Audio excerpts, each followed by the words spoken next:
मनः प्रश्मनो भायो योग इत्याभिधीयते, अर्थात मन के प्रशमन के उपाय को योग कहते हैं। नमस्कार, मेरा नाम संध्या मेहरोत्रा है और आप देख रहे हैं न्यूज़ रूम मास कम्युनिकेशन। 21 जून यानी अंतर्राष्ट्रीय योग दिवस, ये बात तो आप और हम अच्छे से जानते होंगे, मगर यह मनाया क्यों जाता है यह भी आज आप इस वीडियो के माध्यम से जरूर जान जाएंगे।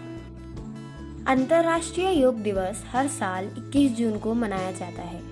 पहली बार यह 21 जून 2015 को मनाया गया, जिसकी पहल भारत के प्रधानमंत्री श्री नरेंद्र मोदी ने 27 सितंबर 2014 को संयुक्त राष्ट्र की महासभा में दिए गए अपने एक भाषण से की थी। उन्होंने कहा था कि योग भारत की प्राचीन परंपरा का एक अमूल्य उपहार है। यह दिमाग और शरीर की एकता का प्रतीक है, मनुष्य और प्रकृति के बीच सामंजस्य है, विचार, संयम और पूर्ति प्रदान करने वाला तथा स्वास्थ्य और भलाई के लिए एक संग्रह दृष्टिकोण को भी प्रदान करने वाला है। यह व्यायाम के बारे में नहीं, लेकिन अपने भीतर एकता की भावना, दुनिया और प्रकृति की खोज के विषय में है। हमारी बदलती जीवन शैली में यह चेतना बनकर हमें जलवायु परिवर्तन से निपटने में मदद कर सकता है। तो आए एक अंतर्राष्ट्रीय योग दिवस को गोद में लेने की दिशा में काम करते हैं, जिसके बाद 177 सदस्यों द्वारा इस प्रस्ताव को मंजूरी मिली और उसके बाद ही 21 जून को अंतर्राष्ट्रीय योग दिवस के रूप में घोषित कर दिया गया। कहा जाता है कि योग की उत्पत्ति भारत से हुई। भारत में योग का इतिहास लगभग 2000 वर्ष पुराना है। सबसे पहले इसकी शुरुआत स्वामी विवेकानंद जी द्वारा की गई। स्वामी विवेकानंद ने शिकागो में हुए अपने एक सम्मेलन में पूरे विश्व को योग का संदेश दिया। भारत में योग का इतिहास बहुत पुराना बताया जाता है। शास्त्रों में भी योग का संपूर्ण परिचय मिलता है। इसके साथ ही ऋग्वेद में भी योग का संपूर्ण व्याख्या की गई है। अब आपके और हमारे मन में यह सवाल जरूर आता होगा कि आखिर 21 जून को ही अंतर्राष्ट्रीय योग दिवस क्यों मनाते हैं। तो चलिए जानते हैं। 21 जून ही वह दिन है जो वर्ष का सबसे लंबा दिन होता है। यह मनुष्य के दीर्घ जीवन को दर्शाता है।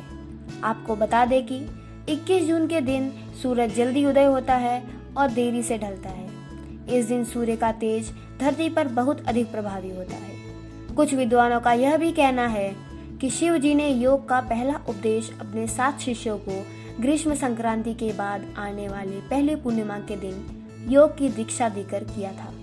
इसलिए इसे शिव के अवतरण दिवस और दक्षिणायन के नाम से भी जाना जाता है। 21 जून के दिन को ग्रीष्म संक्रांति भी कहते हैं। ग्रीष्म संक्रांति के बाद सूर्य दक्षिणायन हो जाता है और सूर्य के दक्षिणायन का समय आध्यात्मिक सिद्धियां प्राप्त करने में बहुत लाभकारी है। चलिए अब आपको बताते हैं योग से होने वाले फायदों के बारे में। न सिर्फ भारत बल्कि बड़े बड़े देशों ने भी यह मान लिया है कि योग वाकई स्वस्थ जीवन के लिए एक वरदान है और स्वास्थ्य का ख्याल रखना कितना अहम है, ये हमें कोरोना ने बखूबी बता दिया है। योग शुगर और पेट से जुड़ी समस्याओं से लड़ने में काफी मददगार है। योग से हमारा मन शांत रहता है और ध्यान करने की क्षमता भी बढ़ती है। योग इंसान को सालों साल तक जवान रखने में काफी कारगर है। मोटापा और वजन कम करने में भी योग काफी कारगर साबित हुआ है। योग से फेफड़े भी मजबूत होते हैं। यह हमारे शरीर में ऊर्जा का संचार करता है। योग के अनगिनत फायदे हैं और शायद यही कारण है कि आज योग लाखों लोगों की जीवन शैली का हिस्सा बन चुका है। आपको बता दें कि 21 जून 2015 को जब पहली बार योग दिवस मनाया गया तो उस दिन 2 रिकॉर्ड बने। पहला, 35,000 से अधिक लोगों ने एक साथ योग किया और दूसरा, 84 देशों के लोगों द्वारा एक साथ इस आयोजन में भाग लिया गया।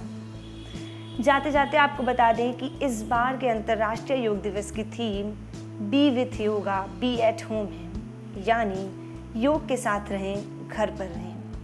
आशा करती हूँ कि आप भी योग के साथ घर पर रहकर अंतर्राष्ट्रीय योग दिवस मनाएंगे और योग को ना सिर्फ एक दिन के लिए बल्कि अपने जीवन का हिस्सा बनाएंगे।